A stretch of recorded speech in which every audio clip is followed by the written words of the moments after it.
His Holiness Bhaktivinoda Swami, Anutam Das Prabhu, Dr. Ramchand Singh, Sri Bayan, Dr. Chandrasekhan Hariharan, Yudhishthira Prabhu, ladies and gentlemen. I have something like about 60 slides, but don't get worried about it. I'll stick to 18 minutes time. I have still placed the slides in place because this will be going to hand it over to the delegates. And for just continuity, I just kept them in place. I'll skip them fast.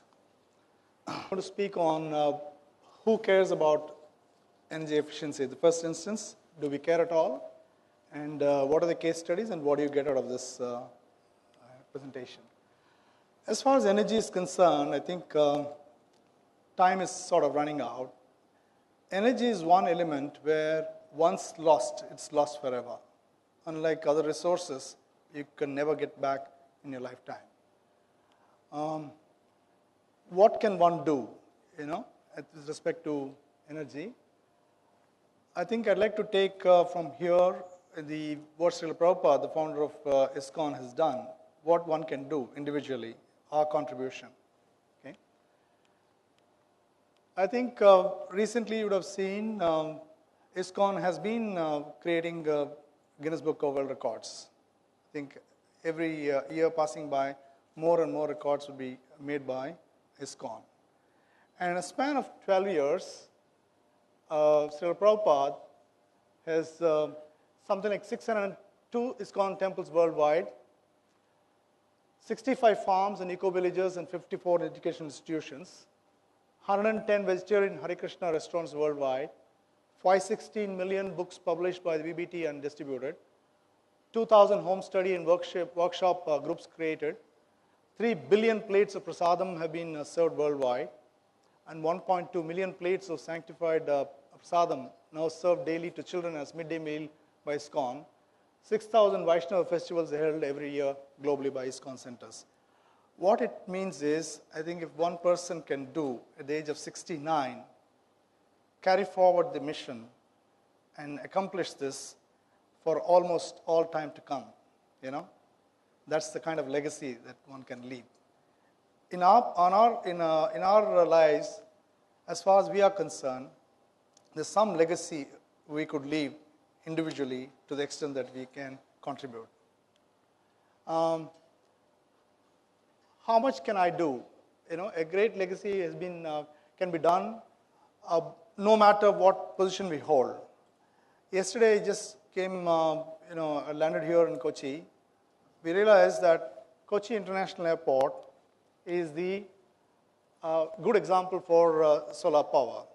Solar power is applicable for almost every sphere of our activities, be it a home, be it a commercial office, be it an industrial facility, whatever. Okay?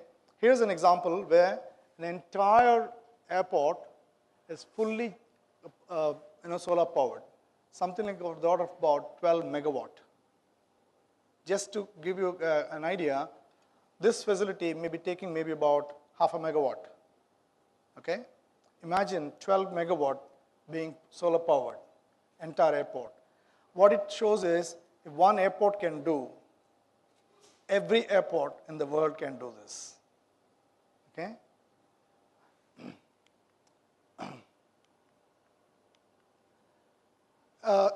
A friend of mine, Dr. Brahmanand Mohanty, his home is in Pondicherry, runs with a solar power system, grid-type solar power system. Entire energy needs of including his vehicles, which are battery powered, are taken care by a 3 kilowatt power, solar power system. Again, what it means, This was done about 10 years ago, by the way. And today, you have a facility to tie it up with the grid that you can export power to the grid during the daytime when you're in office, and during night time you can draw the power and your account can be balanced. This is a home where it is a net zero home, and your home can also be a energy positive home if you size it properly. We have done recently for the French consulate building in Pondicherry, 100% air conditioned building, a commercial office. Many times people have a doubt whether it's possible to use solar power for a commercial facility. Can it run air conditioners and so on and so forth?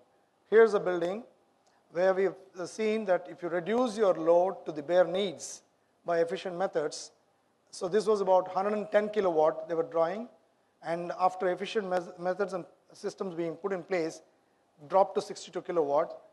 A 62 kilowatt system would make this facility completely energy zero building, which means actually almost every commercial activity, a building that one can think of, is a potential power plant. Solar power plant at Iskanwada, at Maharashtra, is a good example how, apart from other eco initiatives, how solar power is being intelligently placed to take care of their entire needs. Now, insofar as the energy is concerned, many times people think that if you save 1 unit of electricity at the user end is equal to maybe 2 units of electricity saved at the source, or the energy saved at the source. It is not 1:1 or 1:2. I want you to please appreciate that it is of the order of about 50 times. Is of the order of about 50 times. You can see what has come as 100 as the form of a primary energy, goes to the thermal power plant, becomes 40 rather. 40 after transmission to distribution losses becomes 34, and 34 when you're using an incandescent lamp, it just becomes 2.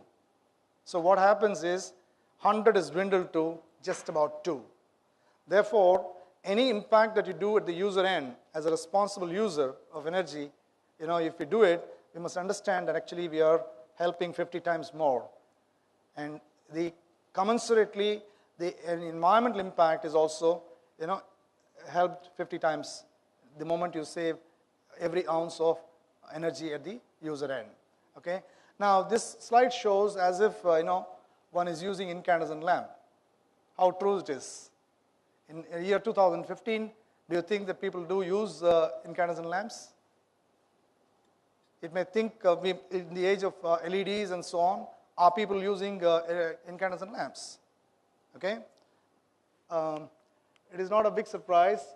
As long as there's a manufacture and sale of incandescent lamp, there would be inefficiencies impregnated everywhere. Okay? We are creating that day in and out, day out, parallelly, and widely used in some places round the clock. If you look at the star hotels, everywhere in the country and also in the countryside, you can find incandescent lamps very much part and parcel of our daily use. Now, this is a hotel in Delhi, 5-star hotel. This is Park Hotel. Just last week I took. So in year 2015, in October, still we continue to do the Victorian way of consuming energy. What is costing 50 times, in terms of its impact, we still continue to use that. So this is the hotel I was there yesterday in Trivandrum, Leela. So this is not an exception. This is not for a little hut that's there on the countryside. This is very much prevalent among the learned class. Okay? Knowingly and unknowingly, we continue to promote inefficiencies of a great magnitude. It's also very common that we find ways and means to give permanency to inefficiencies. In the industry, we transfer inefficient equipment and systems from one pocket to another. We think that we are becoming individually efficient by replacing with efficient equipment systems, But what happens in India is, unfortunately, the inefficient ones are not destroyed. They don't go back to the steel plants for melting. They continue to go to the neighbor or to the next facility.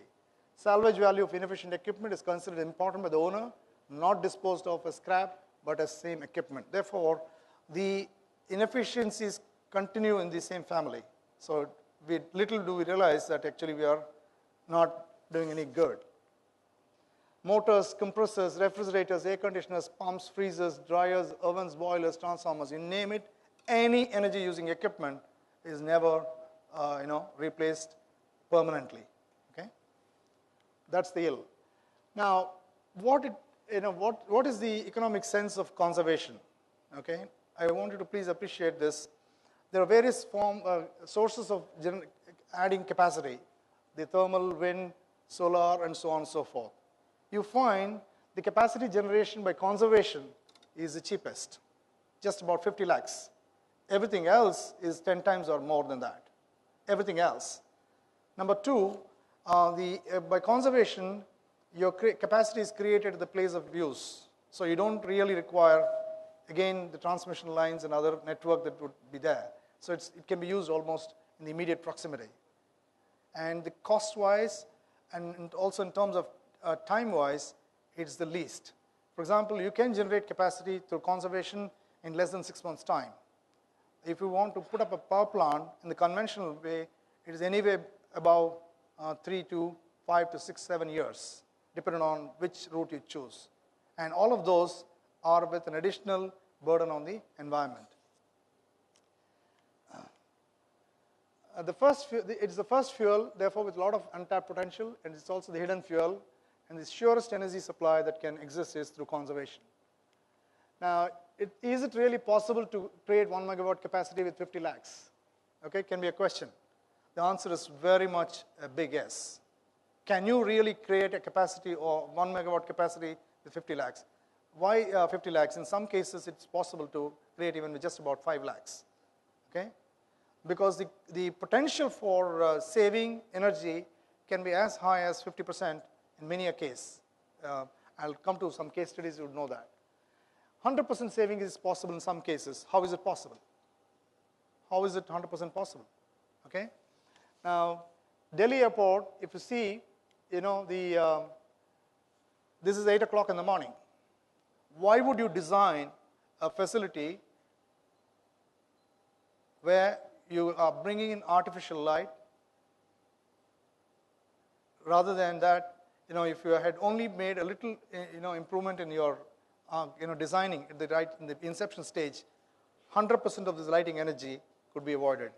And this Delhi airport alone can be of the order of about, lighting alone can be of the order of about 1 megawatt, 1 megawatt.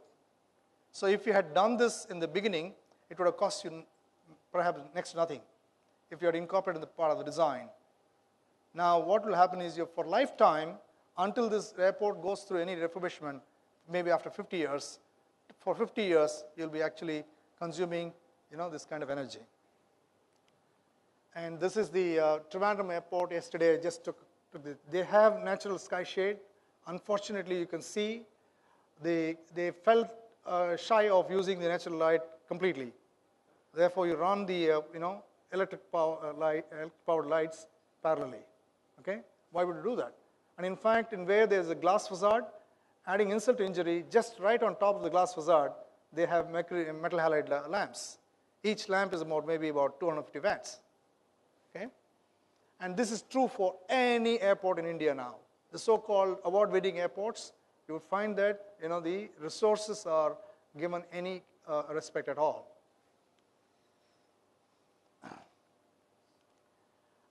I'd like to give an example. Sometimes there's a different understanding of sustainability. What I need is, perhaps what is not necessarily what's your best sort of thing. Here's a case where a building to get a green certification, green building certification, there's some percentage of solar or renewable energy is required to be put.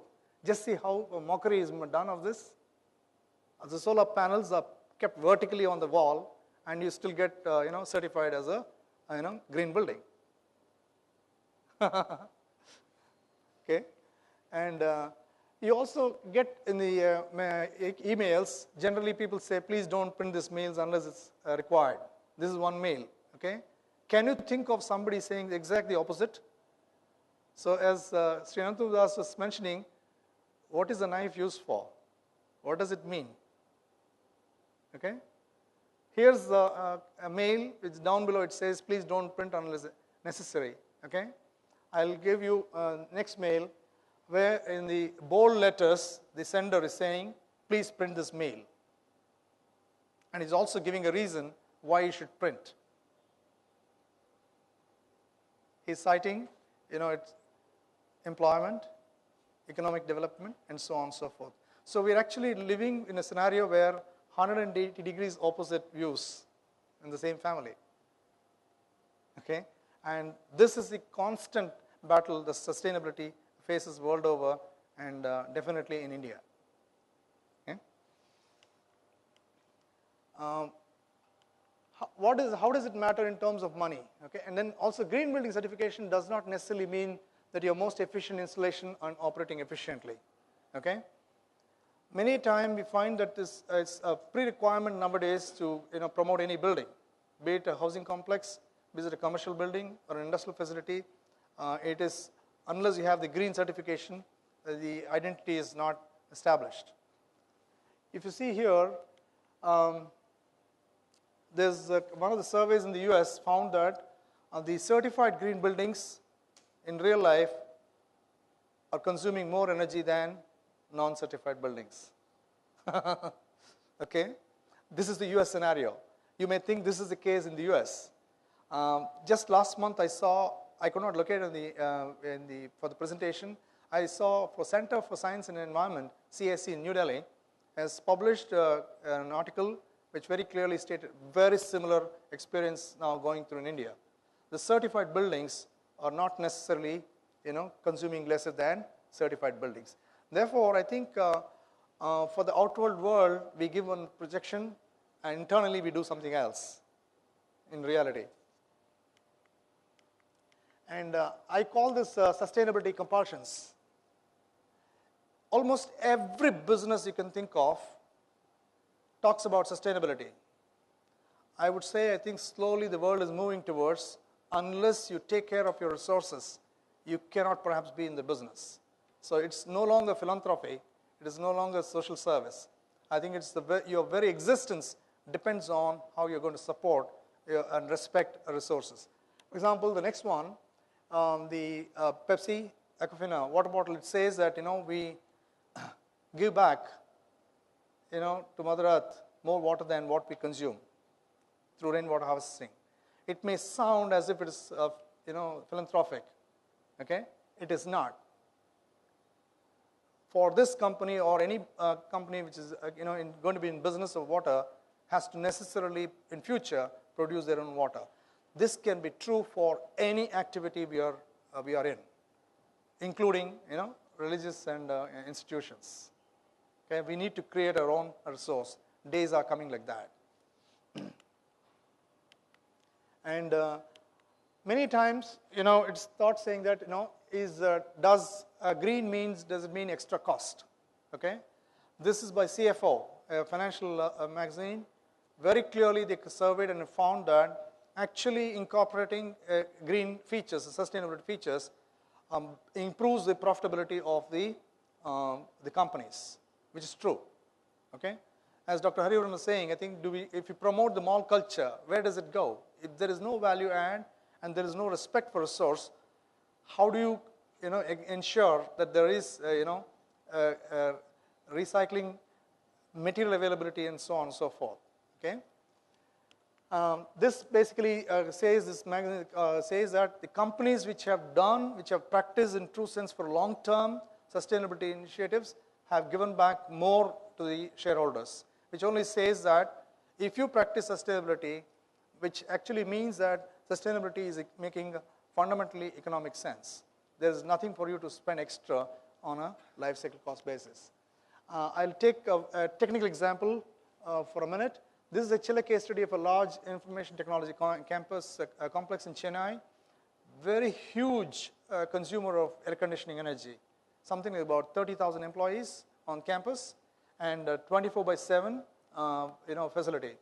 And here, the board of directors have decided to replace the 20-year-old air-cooled chillers.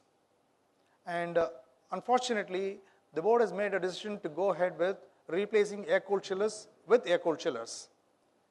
And when we went in, we found that it doesn't make sense.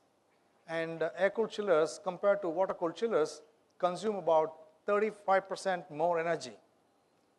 Not only energy, they also need in terms of capacity, higher capacity of the power plant. So when we probed in, we found that they said there's shortage of water. Chennai is always suffers from shortage of water. What we said is 30,000 employees, you have enough sewage water, you just have to treat it, bring it, and don't go for air-cooled chillers. And then we gave the math, simple math. We just said like this is about 390 kilowatt per chiller. Incidentally, there are about 12 chillers that were replaced. Okay, 390 kilowatt, and the megawatt hour is 2,340, and tons of carbon emissions somewhat like equal to that, 2,340 tons per year. And then they do, of course, it doesn't use any water, and the operating cost is about 115, and the life cycle cost is about 12 crore. Okay.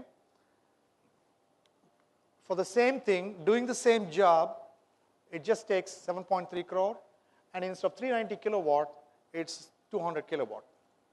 What happens is your capacity is come down, your transmission lines, the transformers, the entire distribution network that is required to reach out this power to your facility, you can avoid the investment, and you can, on a permanent basis, on a life cycle basis, save, one, the electricity, and of course the money.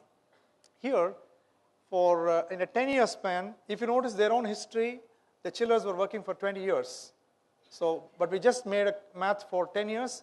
You find that this facility, just the air conditioning system alone, produces about surplus of 56 crore by just making sure you're choosing the right option and being a little more smarter. And then the avoided capacity is of the order of about 2.2 megawatt. 2.2 megawatt. It's all free. And what about the other thing?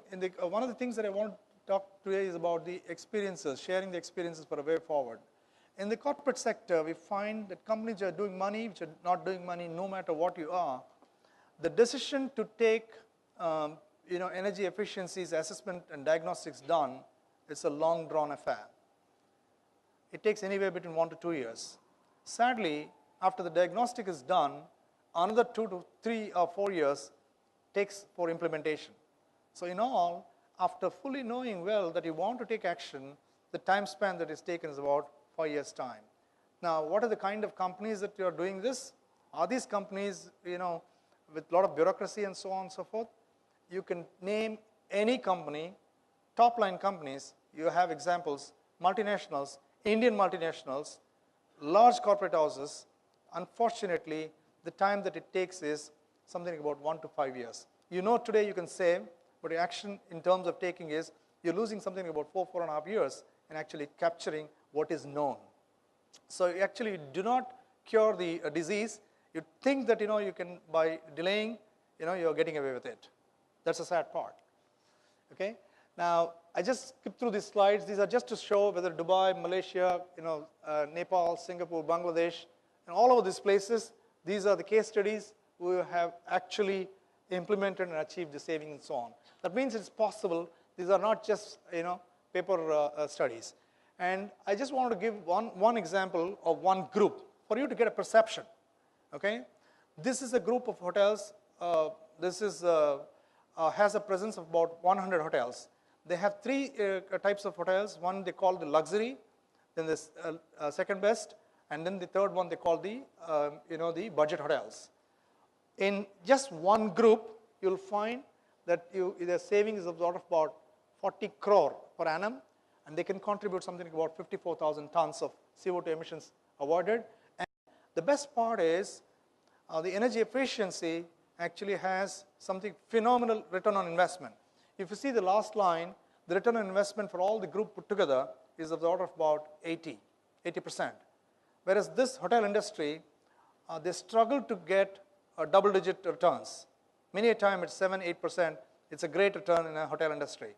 Whereas you're getting double-digit returns, and yet what happens is the decision as well as the implementation time is not just 1 year, it takes something like 5 years. Okay?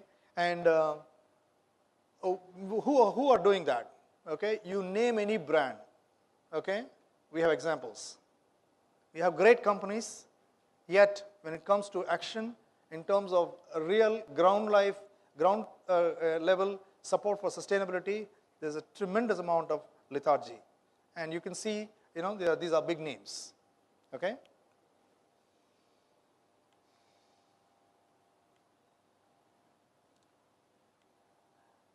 Okay. Now, just out of my personal experience, I can mention in Kochi, we are dealing with just 4 hotels. Okay? These are have implemented and taken action. Just these 4 hotels are contributing to 1 megawatt of power saving. And what is the payback? 100% ROI. Okay? That's the kind of return that is there. Lee Meridian, the Gateway in Ernakulam, the Taj Malabar Cochin in Valendian Island, and Vivanta, one more in Kovalam. Okay? You see any industry, even that's the kind of return that we have. So what I would like to leave as a message is, I think there is enough potential. There's tremendous potential available, for savings.